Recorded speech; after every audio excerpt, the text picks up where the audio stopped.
I've made no money from this.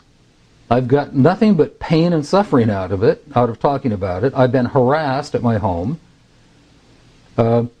This was used against me partially in losing a job once in teaching.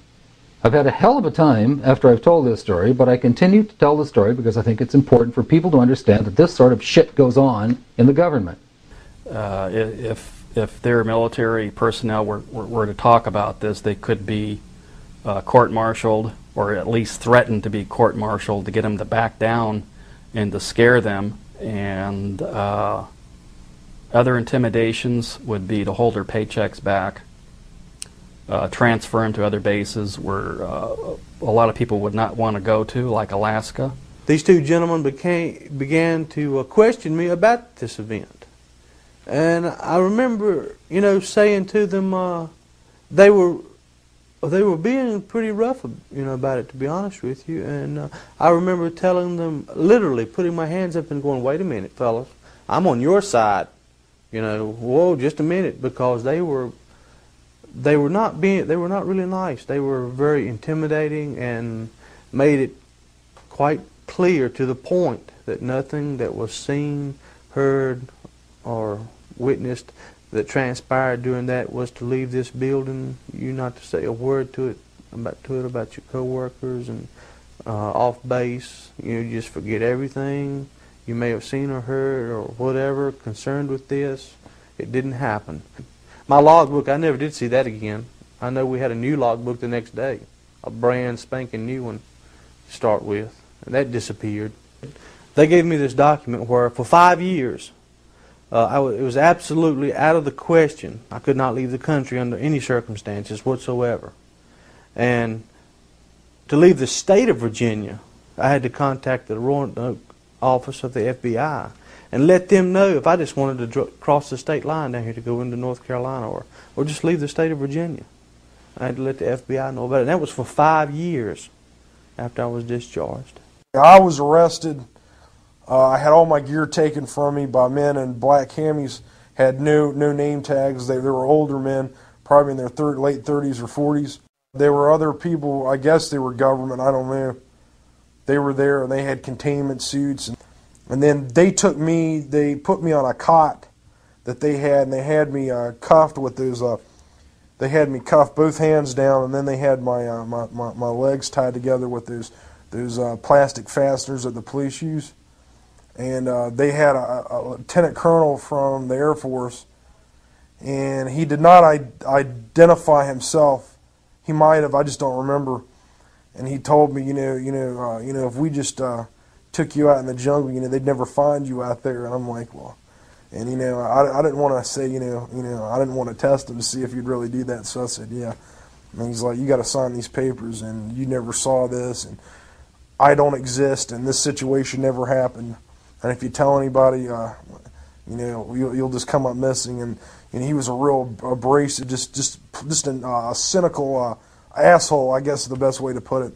Measures have been taken by agencies to terminate people who appear to be inconvenient or troublesome through knowing too much.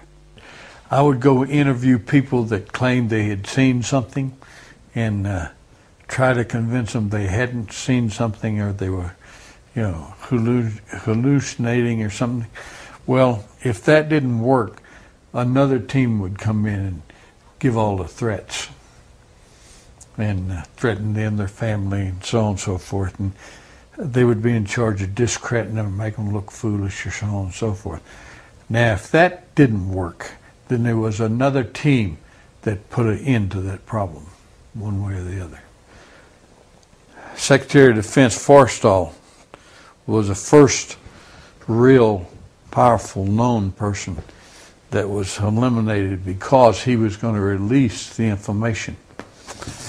And nobody has ever paid for that crime. That crime has never been really thoroughly investigated by forces to see what happened to him. But most people know that he was thrown out the window of the hospital, and he wasn't killed by being thrown out the window, but he never got up alive.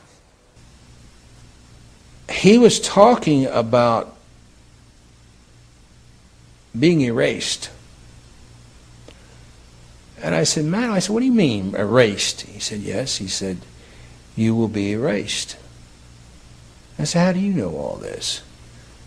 Or something to that effect. And he said, I know. He said, they'll go after not only you, he said, they'll go after your family. Now, those were his words.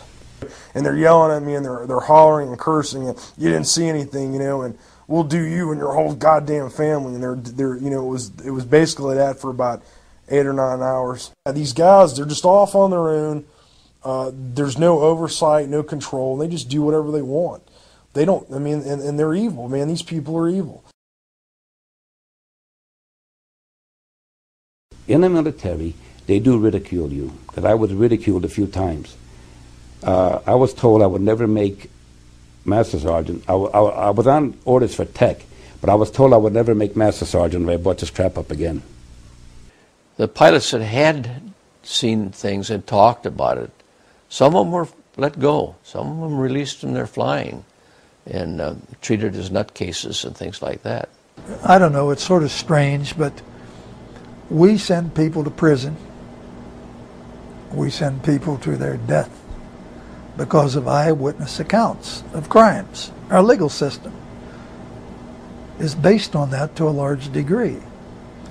Yet, in my following of unusual aerial phenomenon for the past 50 years, there seems to be some reason to discredit very viable and very reputable witnesses when they say something is unidentified.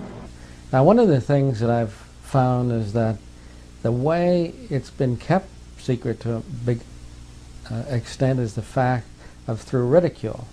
If it always had been just top secret, I think most of the world would know about it.